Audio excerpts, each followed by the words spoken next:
व्यवहारिक गीता।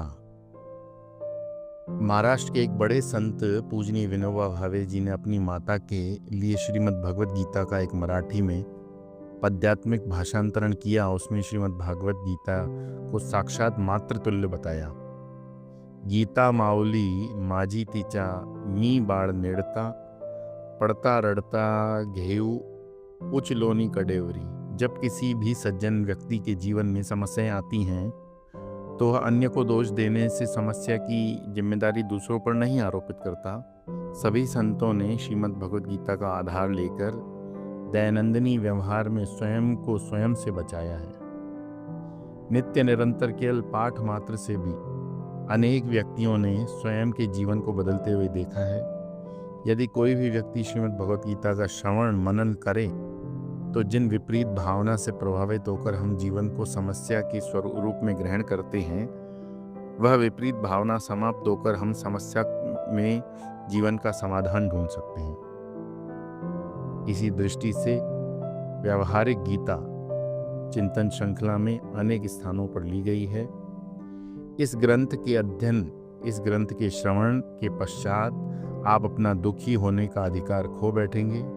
यदि आप दुखी रहना चाहते हैं तो इस ग्रंथ का श्रवण ना करें। गुरुर्ब्रह्मा गुरुर्विष्णु गुरुर्देवो महेश्वरः, गुरुर् साक्षात् परब्रह्म तस्मै श्री गुरुवे नमः। सर्वोपनिषदो गावो दुग्धा गोपालनंदनः, पार्थो वत्स सुधीर्भोक्ता दुग्धम गीतामृतम महत्। प्रपन्न पारिजाताय तोत्र वैत्रकपाणये ज्ञानमुद्राय कृष्णाय गीतामृत दुहे नमः। नमोस्तुते व्यास विशाल बुद्धे फुल्लारविंदाय तपत्र नेत्र, येन त्वया भारत तैलपूर्ण प्रज्वालितो ज्ञानमय प्रदीप्त। स्वामी जी, हमने सब शास्त्रों का अध्ययन किया, बहुत सत्संग सुना, लेकिन कुछ नहीं हो रहा। तो हमने पूछा किसको कुछ नहीं हो रहा, शास्त्रों को या स्वामी जी महाराज को? ऐसी शिकायतों से हम लोगों के रोज सुनने को मिलती हैं। देखो संतों, जो ज्ञान अपने जीवन में उतरता नहीं वह पांडित्य का बोझा बनकर इकट्ठा हो जाता है। परिपक्व ज्ञान को समझदारी कहते हैं, अपरिपक्व ज्ञान को पांडित्य कहते हैं। पंडित तो हम बन जाते हैं लेकिन समझदार नहीं बन पाते। हम भगवत गीता का, शास्त्रों का अध्ययन करते हैं। जो हम पढ़ते हैं उसका प्रभाव यदि हमारे ऊपर नहीं पड़ता, उसका उपयोग जीवन में नहीं होता तो सब व्यर्थ गया। जैसे शास्त्र कहते हैं कि जिसके हृदय में भगवान के प्रति भक्ति होती है उसके जीवन में काम क्रोध भय इत्यादि नहीं होता। यदि हमारे अंतःकरण में काम क्रोध लोभ मोह सब कुछ हैं तो शास्त्रों के अध्ययन का हमारे ऊपर कोई प्रभाव नहीं। हम इतने वर्षों से शास्त्रों का अध्ययन करते आ रहे हैं, क्या हमको अपने हृदय में कृतकृत्यता का अनुभव आया? नहीं। इसका कारण यही है कि हम सत्संग सुनते हैं दूसरों को सुनाने के लिए। एक बार कहीं हमारा सत्संग चल रहा था, सत्संग के बाद अम्मा आकर बोली, स्वामी जी आज आपके सत्संग ने जो बताया मेरी बहू के लिए एकदम ठीक था। हमने कहा, अम्मा जो सत्संग आपने सुना उसका प्रभाव आपके हृदय पे पड़ा कि नहीं? तो आप पे पड़ा, आपकी बहू पर कैसे पड़ेगा जो सत्संग सुनने आया ही नहीं? अध्यात्म का अर्थ है अपने आप को सुधारना। दुनिया जैसी है वैसी बहुत बढ़िया है। इस दुनिया को आज तक कोई नहीं सुधार सका। इस दुनिया को हम सभी बुराइयों को हटा डालेंगे, इस दुनिया का उद्धार करेंगे। यह कागज पर लिखा प्रचार करने के लिए ठीक है, जीवन में उतारने के लिए अनावश्यक है। जो अपने आप को सुधार नहीं सकता वो दूसरों को क्या सुधारेगा?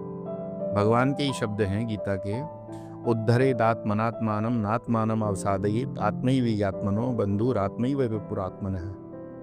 6ठे अध्याय का 5वां श्लोक। हमने दुनिया की फिक्र छोड़कर अपना उद्धार करना है, तब जाकर हमने भगवत गीता का अध्ययन किया। व्यवहारिक गीता का तात्पर्य है कि भगवत गीता को हम अपने रोज के व्यवहार में कैसे उतारें। भगवत गीता के 15वें अध्याय में हम चिंतन करेंगे शास्त्रों के विचारों को किस प्रकार अपने जीवन में उतारें। 15वें अध्याय के प्रारंभ होने से पूर्व 14 अध्याय है। पहले एक दृष्टि हम उन पर डालेंगे। पहले अध्याय में अर्जुन के हृदय में शोक और मोह पैदा होता है। जो व्यक्ति शोक और मोह के वश में आ जाता है वो पहले निर्णय लेता है, उसके बाद विचार आता है। जो समझदार होता है वह पहले विचार करता है, फिर निर्णय लेता है। अर्जुन ने मोह में आकर निर्णय लिया, एतान हन्तुम इच्छामि घ्नन्तोपि मधुसूदन है, मैं इनको मारना नहीं चाहता, भले ही ये मुझे मार डाले।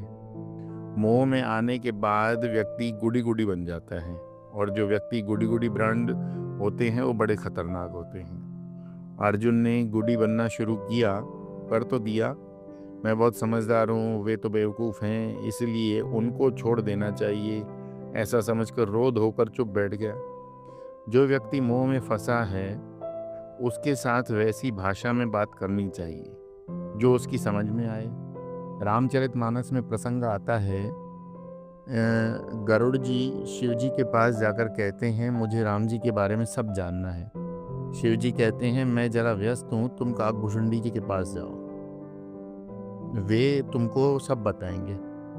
जब गरुड़ जी वहाँ से चले गए तो पार्वती जी ने कहा, आपने उनको झूठ क्यों बोला, आप तो व्यस्त नहीं हैं, आपने उनको राम कथा क्यों नहीं बताई। तब शिव जी ने कहा, खग ही जाने खग की भाषा, उसको मेरी बात समझ में नहीं आएगी। इसी प्रकार जो व्यक्ति मोह में है उसको समझदारी की बात नहीं करनी चाहिए, उसको प्रेम की भाषा समझ में नहीं आएगी। इसलिए भगवान ने अर्जुन को डांटा, क्लैबम्यास्मगम पार्थ नैतत्युपपद्यते, अर्जुन नपुंसक मत बनो। फिर भगवान ने अर्जुन को अध्यात्म बताया। भगवान कृष्ण के अनुसार अध्यात्म का अर्थ है कॉमन सेंस। बिना कारण दुनिया में गंभीर होकर मत रहो। देखो कितनी सरल साधना है। भगवान कहते हैं, अव्यक्तादीनि भूतानि व्यक्त मध्यानि भारत अव्यक्त निधनान्येव तत्र का परिदेवना। दूसरे अध्याय 28वां श्लोक। अर्जुन, जिनको लेकर तुम रो रहे हो वे जन्म से पूर्व अप्रकट थे, अब प्रकट हो गए, मृत्यु के बाद फिर अप्रकट हो जाएंगे। ये सिलसिला तो अखंड चल रहा है, इसमें रोने की बात क्या है। यदि मरना ही है तो मरो। युद्ध के मैदान में खून भी बहता है, लेकिन तुम अपने आप को बहुत ज्ञानी समझ रहे हो और बात अज्ञानियों वाली कर रहे हो। इस दुनिया में किसी व्यक्ति को लेकर कभी दुखी मत होना। इस कारण बताते हैं, मात्रा स्पृशास्तु कौन्तेय शीतोषण सुख दुखदा आगमा पाहिनो नित्यस्तांस्तिक्षस्व भारत। दूसरा अध्याय 14वां श्लोक। हे अर्जुन, जीवन का अच्छा बुरा सुख दुख कोई अनुभव हो समझ के साथ प्रारंभ होता है। थोड़े समय वह तब तक टिकता है और फिर खत्म हो जाता है। इसको लेकर दुखी होने का कोई अर्थ नहीं। जैसे आप सत्संग के लिए आते हैं, प्रवचन शुरू हुआ तो समाप्त भी होगा, इसलिए थोड़ी देर के लिए सह लो। जिसके जीवन में सहनशीलता नहीं वो कुछ प्राप्त नहीं कर सकता। हमने भगवत गीता का अध्ययन किया लेकिन हमारे अंदर सहनशीलता जागृत नहीं हुई, जो हमारा अध्ययन व्यर्थ गया। आगे भगवान कहते हैं, तुम पहले अपने आप को पहचानो कि तुम हो कौन, अपनी औकात पहचानो। तुम कहते हो कि मैं उन आतताइयों को नहीं मारना चाहता, जैसे वे तुम्हारे हाथों से मरने के लिए तैयार खड़े हैं। हो सकता है युद्ध में तुम ही मर जाओ, लेकिन अर्जुन को यही लगता था कि मैं सबको कैसे मारूं। तब भगवान ने अर्जुन को इस प्रकार डांटा कि तब अर्जुन को समझ में आया कि मैं कुछ ज़्यादा ही बोल गया। तब भगवान से कहता है कि शिष्यस्ते हम शादिमाम त्वाम प्रपन्नम, आप मुझे जो भी बताओ मैं वही करूँगा। भगवान कहते हैं, न जायते म्रियते वा कदापि नान्य भूत्वा भविता वा न भूयः अजो नित्यः शाश्वतोऽयं पुराणो न हन्यते हन्यमाने शरीरे। दूसरा अध्याय 20वां श्लोक।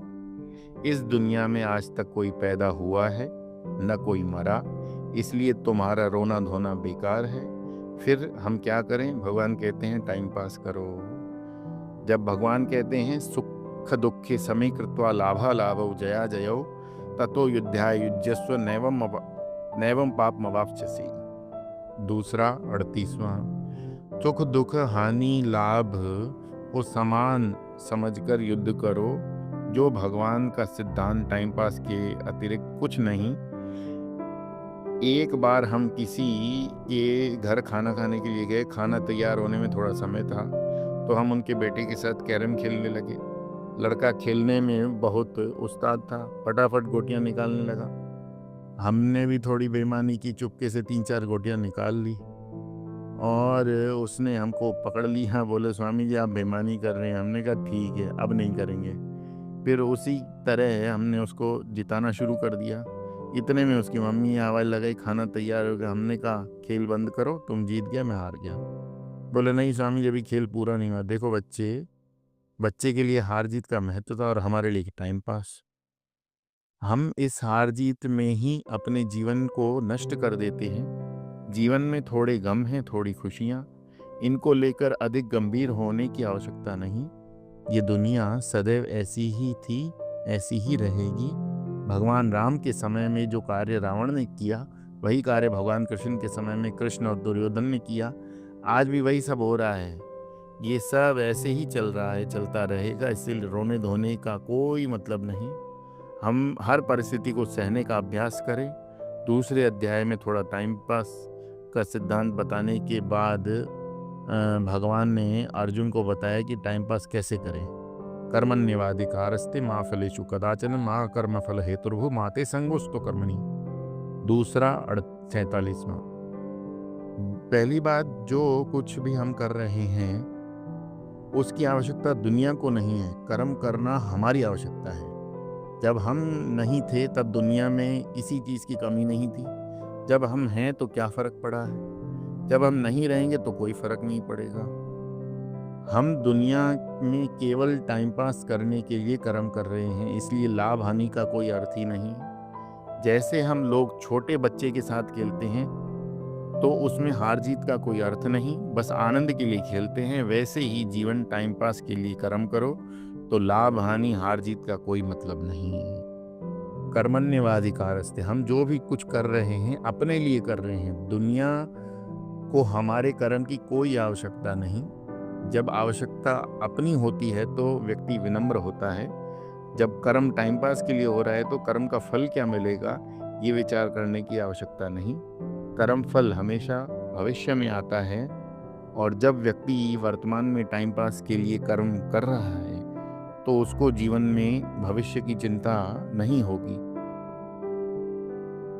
कर्म फल की चिंता हमको वर्तमान में सुखी नहीं रहने देती।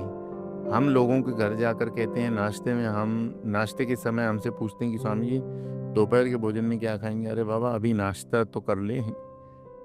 खाने के समय शाम की चाय की चिंता। स्वामी जी चाय के साथ क्या लेंगे। चाय के समय रात के खाने की चिंता। 100% वर्तमान में जीना सीखो, मन सदैव शांत रहेगा। दूसरी बात, दूसरों की समस्या को हल करने का प्रयत्न कभी मत करो। जिनकी समस्या है उनको स्वयं हल करने दो। लेकिन हमको हर बात में बोलने की आदत हो गई है, कोई आवश्यकता नहीं। हर कोई अपनी समस्या स्वयं हल करने में सक्षम है। एक बार हम जर्मनी में थे, एक अम्मा साथ में थी। हम एक बड़ी नाव में चाय पीने के लिए गए। हमने अपनी ब्लैक टी ले ली, अम्मा ने कॉफ़ी ले ली। चाय बहुत अच्छी थी। हमने कहा अम्मा मज़ा आ गया। बोली स्वामी जी मेरी कॉफ़ी बिल्कुल ठंडी। हमने कहा बदल लो। बोली नहीं रहने दीजिए, वो लोग थर्मस में बनाकर लाते हैं, कैसे बदलेंगे।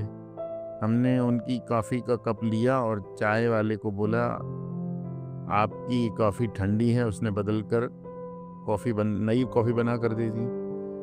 हम कॉफ़ी लेकर अम्मा के पास गए, कॉफ़ी पीकर बोली अम्मा मज़ा आ गया। हमने कहा कितने की थी। बोली 5 यूरो की। हमने कहा ठीक है 5 यूरो मुझे दे दो। हम अन्य की समस्या को सुलझाने का प्रयत्न करते हैं, इस चक्कर में कभी मत पड़ना। लोग क्या कहेंगे, कुछ तो लोग कहेंगे, लोगों का काम है कहना। इस दुनिया के चक्कर से अपने आप को बचाओ, यह सबसे बड़ी साधना है। तीसरी बात,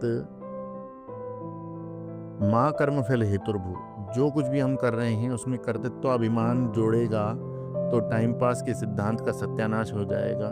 जब कर्तृत्व अभिमान जागृत होता है तो व्यक्ति हार जीत के कारण सुखी दुखी होने लगता है। कर्म के साथ जब कर्तृत्वाभिमान जुड़ जाता है तो बंधन का कारण बनता है। कर्म के साथ कर्तृत्वाभिमान नहीं होगा तो कर्म केवल टाइम पास करने के लिए होगा। हम बहुत से घरों में खाने के लिए जाते हैं। यदि हम कहते हैं कि खाना अच्छा बना है तो बहुत प्रसन्न होते हैं। यदि खाना अच्छा नहीं बना तो कहेंगे स्वामी जी आजकल नौकर लोग बहुत बिल्कुल ठीक से काम नहीं करते। ये कर्तृत्वाभिमान के कारण ही होता है। अच्छा बना तो मैंने किया, खराब बना तो नौकर की गलती। अगली बात, ते सांगोष्ठ तो कर्मण्य। भगवान कहते हैं निकम्मे होकर कभी मत रहो, अपने आप को 24 घंटे व्यस्त रखो। Keep busy yourself. आप एकदम हल्के फुल्के रहेंगे। भगवान ने अर्जुन को कहा तुम इन सिद्धांतों को अपने जीवन में उतारोगे तो तुम्हारी बुद्धि ठिकाने पर आ जाएगी।